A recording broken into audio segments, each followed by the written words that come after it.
This video is a slightly different format to the videos I normally do, and that is because I have nowhere to film, nowhere to edit, and yeah, we're moving, and this video is all about moving. But in the normal scheme of things, I think it's possibly worth explaining that my experience in property is based on roughly 20 years being a chartered surveyor. And I've also been a lecturer at Oxford Brookes University teaching real estate investment finance and real estate valuation. Up until very recently, I was also head of investment finance for a property division for Legal & General, which is a FTSE 100 listed company. And as well as that, I've spent most of my career actually advising individuals and business owners on property and real estate investment activity, which has been fantastic. This video, like I say, is a little bit of a deviation from that theme, and it's entirely based on the trials and tribulations that I and my family are experiencing because of moving house. This is our house. We've obviously hired this removal lorry. This is one of two. There's another one around the other side of the house at the moment, packing and clearing all of our family possessions. Well, that's lovely and that's fairly normal, but the point of this video is it's a bit of a beef, really. I am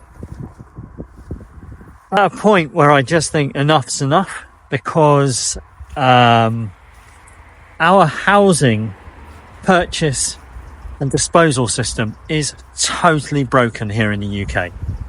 The levels of unnecessary stress are quite unprecedented, and really it's time for something to change. And I'm always one of these people, whenever I manage teams or whenever I work in any form of business setting, any setting in fact, if you see a problem, come up with a solution. And to my mind, our scenario could have been completely avoided if the UK property industry was a little bit more open-minded about blockchain.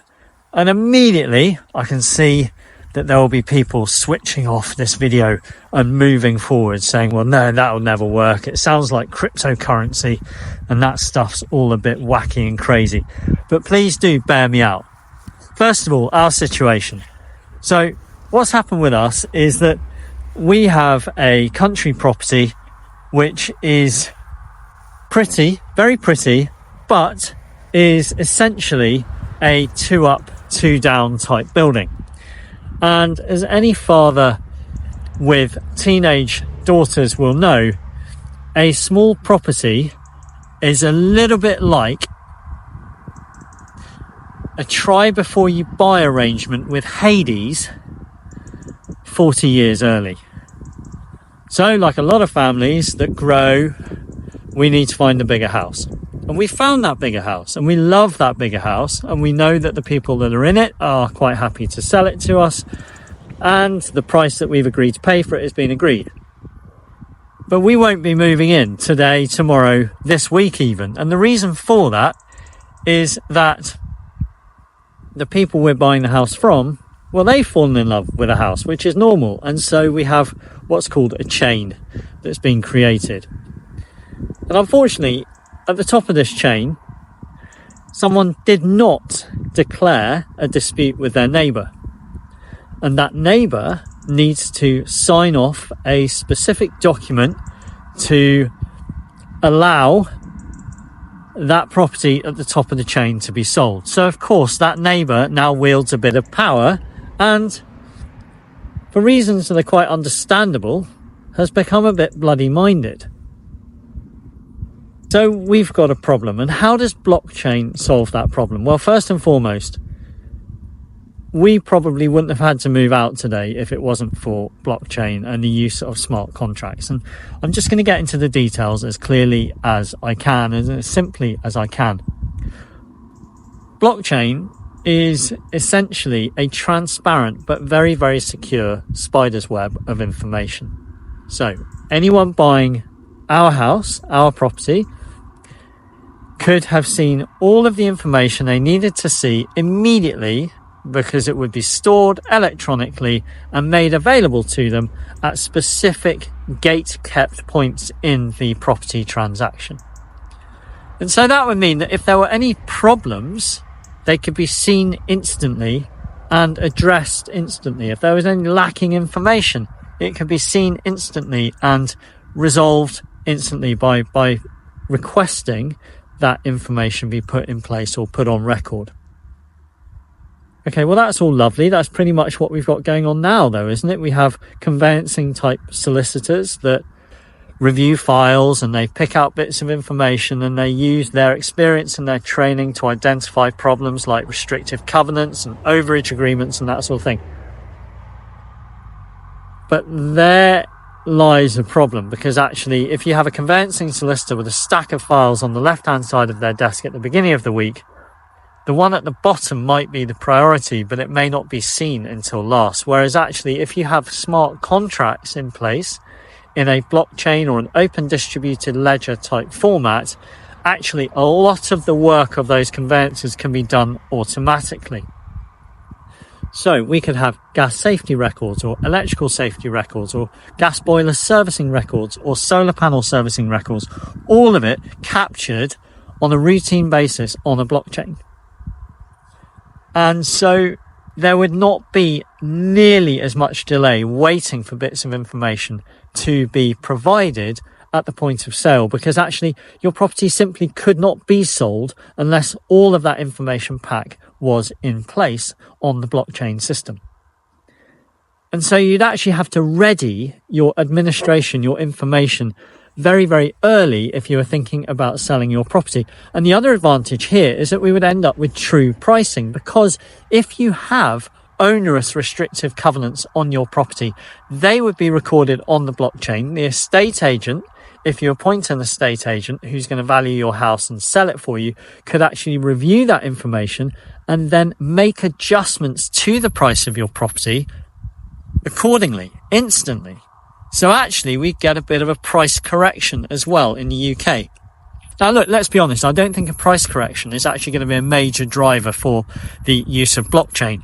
And also, in the first instance, I don't think we're going to get many conveyancing solicitors and chartered surveyors that review property saying, yay, we really want blockchain, because I think their early perception will be that it will actually put them out of work. But I would maintain that that is not at all correct, because actually, if you have blockchain or open distributed ledger doing much of the heavy lifting from an administration point of view, what you end up with is a nexus or a focus on the core skills of those humans, those chartered surveyors or those solicitors, who can be brought into play when you really have a nuanced issue associated with a particular property.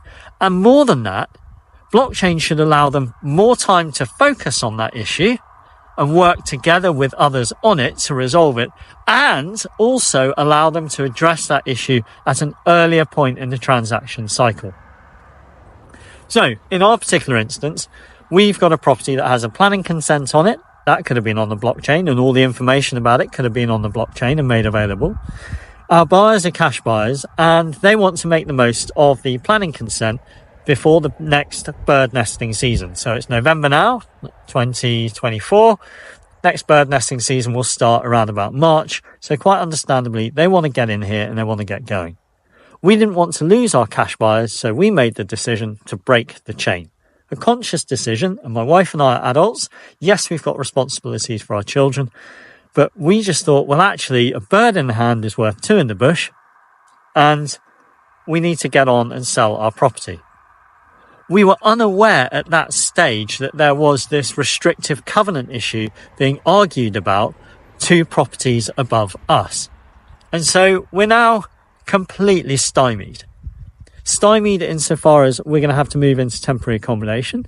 Stymied insofar as our legal costs are rising, because presumably every time I communicate with our solicitor, there's going to be an added charge. Stymied in terms of our removal costs. we've got to remove all of our kit, and that's a storage container on the back of that truck, and we're going into storage. So that's going to be 74 quid a week. And then we have to pay for the removal from storage to the house that we eventually end up in. We have other complications. It's my daughter's GCSE year, so we need to get settled as quickly as we can. We're coming up to Christmas. All of this stuff actually didn't need to happen. This worry and this jeopardy really did not need to happen. So how could blockchain start, and where could it start? Well, it's going to need a bit of investment, and we can't boil the ocean. We can't apply a blockchain solution to all of the UK residential real estate transaction system straight away. But we can probably start with something like the land registry.